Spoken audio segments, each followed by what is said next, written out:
Pablo y los plateros. Versículo 21 al 41.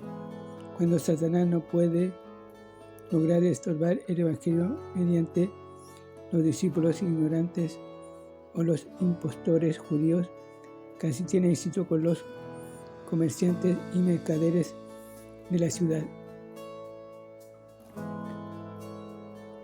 Éfeso se enorgullecía de tener la custodia de la imagen de la diosa Diana, que se suponía había caído del cielo. Donde quiera que se haya superstición, con frecuencia se halla la exhibición y venta de tales artículos religiosos. Recuerde la venta de sacrificios en el templo judío.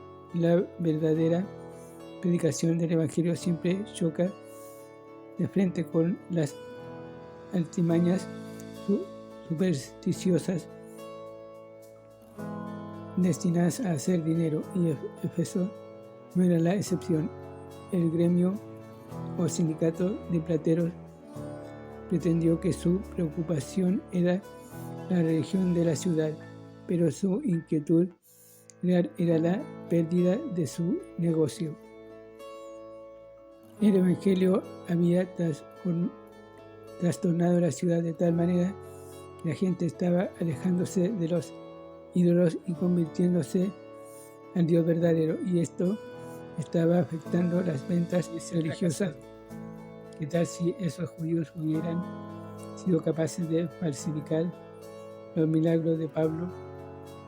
¿Qué tal si la chusma se hubieran apoderado de Pablo y de sus compañeros y los hubieran arrestado o linchado?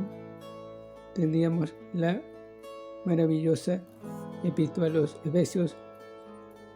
Satanás no quería una iglesia en Éfeso, y sin embargo Dios estableció una allí, y una lectura de la carta a los Efesios prueba que fue tal vez la iglesia más espiritual que Pablo jamás fundó.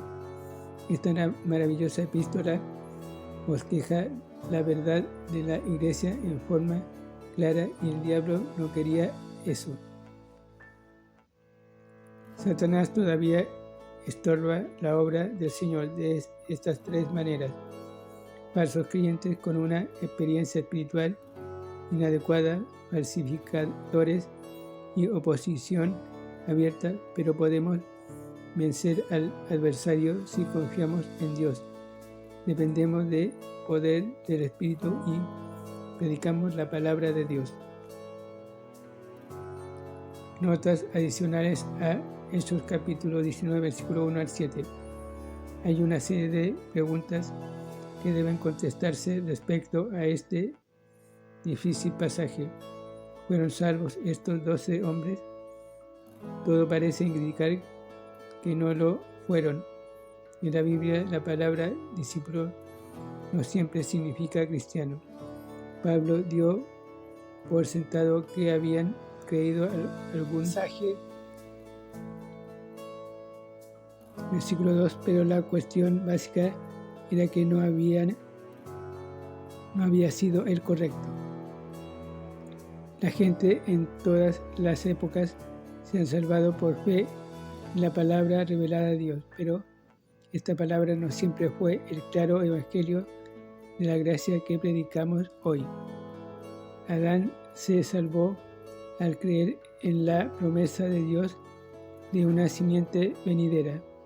Noé al creer en la palabra de Dios acerca del juicio venidero. Abraham recibió la salvación al creer que Dios podía hacerle una gran nación.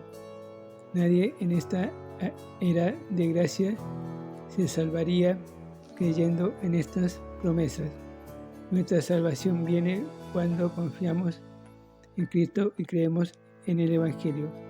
Estos 12 hombres oyeron el mensaje de Juan el Bautista a través de Apolos, unos 30 años después que concluyera el ministerio de Juan. El Calvario y la resurrección habían intervenido. El mensaje y el bautismo de Juan ya no era válido. el ministerio de Juan se enfocaba hacia Cristo y ahora Él ya había muerto y resucitado. El misterio de Juan había concluido. Simple fe es todo lo que los pecadores necesitan para ser salvos, pero deben creer en el mensaje correcto. Ignoraban el Espíritu Santo. Estos hombres ciertamente sabían que había un Espíritu Santo, puesto que el mismo Juan lo prometió. Lo que no sabían era que el Espíritu ya había venido e iniciado una nueva era de gracia. Estos hombres recibieron el mensaje de Apolo, cuyo conocimiento espiritual era escaso. Es posible que Apolo se convirtió al confiar en el mensaje de Juan antes del Calvario y Pentecostés, porque no leemos en Hechos capítulo 18, versículo 24 al 28, que lo hayan bautizado de nuevo. Ninguno de los discípulos de nuestro Señor fueron bautizados de nuevo después de Pentecostés, puesto que su fe y bautismo se produjeron en el momento apropiado. Apolos no sabía que el Espíritu había venido y por eso no pudo enseñarlo a sus convertidos. ¿Por qué Pablo bautizó de nuevo a estos hombres?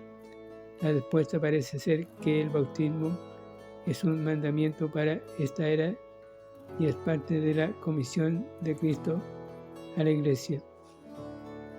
Según Mateo capítulo 28, versículos 19 al 20, nótese que Pablo en su pregunta del versículo 3 dio por sentado que estos hombres experimentaban alguna clase de bautismo. Si el bautismo no fuera para esta era, Pablo nunca hubiera hecho la pregunta y con toda seguridad no habría bautizado a estos hombres.